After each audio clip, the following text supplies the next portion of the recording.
Welcome to the meditation support group of the School of Christian Mysticism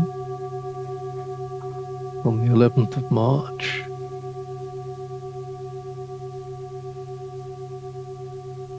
This group is mainly a sharing of experiences amongst the people who are here live with us, but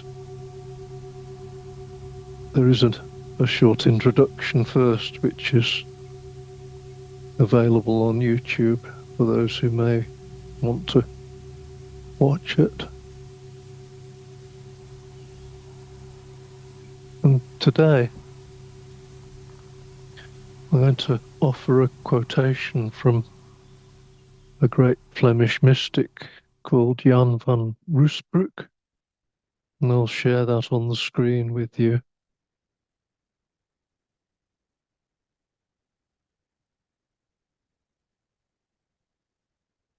So this is the quote from Jan van Ruusbroek in the 14th century book, his major work, The Spiritual Espousals. I'll read through it in its entirety and then consider each section separately. Now notice that whenever a person is bare and imageless in his senses and devoid of activity in his higher powers, he enters a purely natural state of rest. All persons can find and possess this kind of rest in themselves by purely natural means.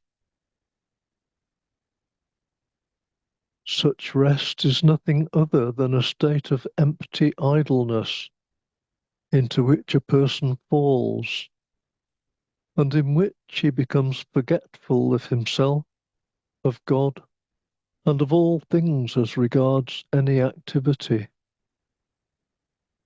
This kind of rest is contrary to that supernatural rest in which a person possesses God.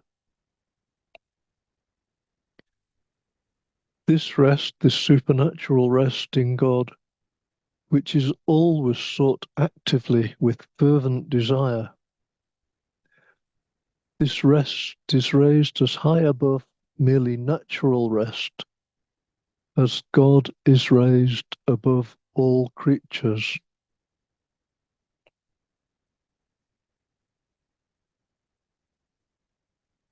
I'll just go through that section by section. The first part says that now notice that whenever a person is bare and imageless in his senses and devoid of activity in his higher powers, he enters a purely natural state of rest. All persons can find and possess this kind of rest in themselves by purely natural means.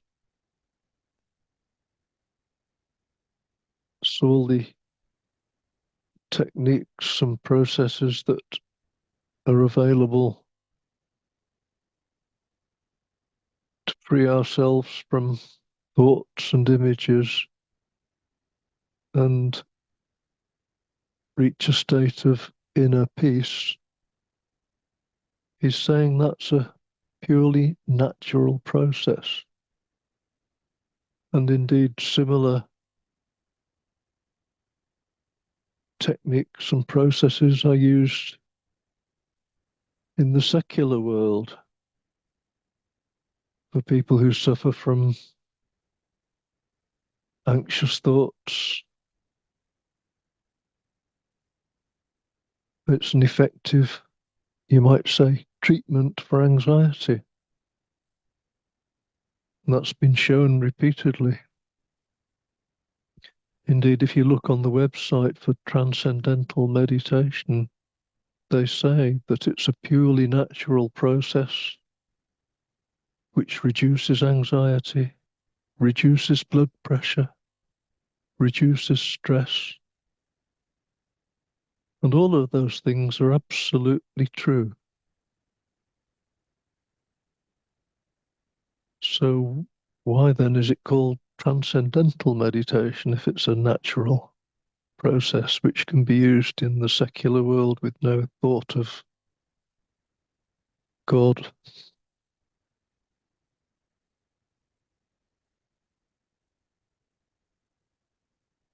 The first point here is that there is nothing wrong with this state, nothing bad about it. In fact, it's a good thing.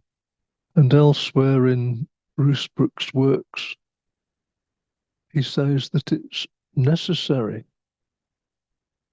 to reach this state of psychological peace, you might call it. It's necessary to reach that state as a step towards resting in God. The point he's making here is that this is just a first step. It's not the end of the process. And the mistake is to imagine that having reached this state of natural peace is a state of union with God.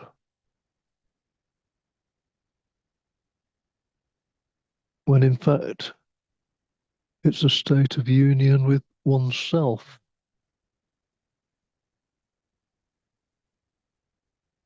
As I say, there's nothing wrong with that. In fact, without having psychological peace, it's difficult to progress spiritually without knowing oneself. It's difficult to move further.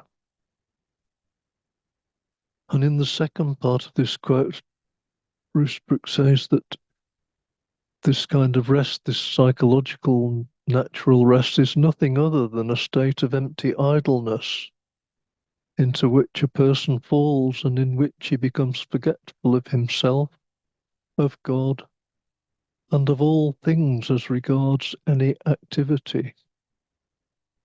This kind of rest, he says, is contrary to that supernatural rest in which a person possesses God. I think he's stating this very strongly to make a point, really, because the two are in fact in correspondence. Natural rest and rest in God go hand in hand. But rest in God is the higher of the two.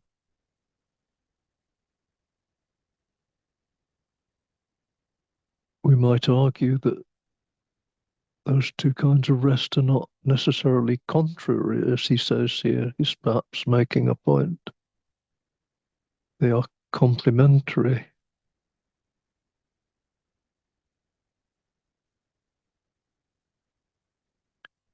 Finally, he says,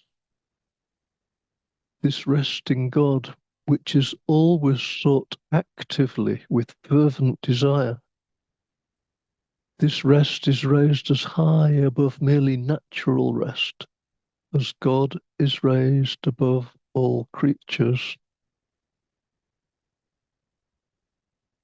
And the key phrase for me here is that this rest in God is always sought actively with fervent desire.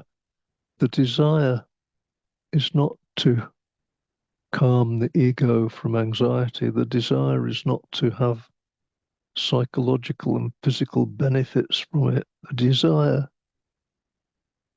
is a fervent desire, as he says, to rest in God, to be with God. That's the purpose of it. It's not for ourselves. It's not to satisfy the ego self. It's out of a fervent desire for God.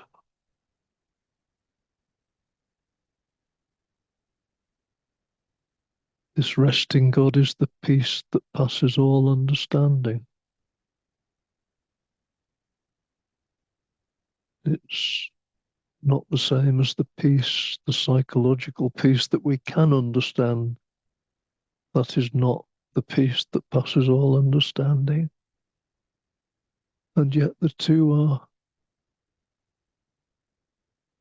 interconnected. There's no dualism here, even though you might think that there is from the way Rusbrook expresses it. There is no dualism here.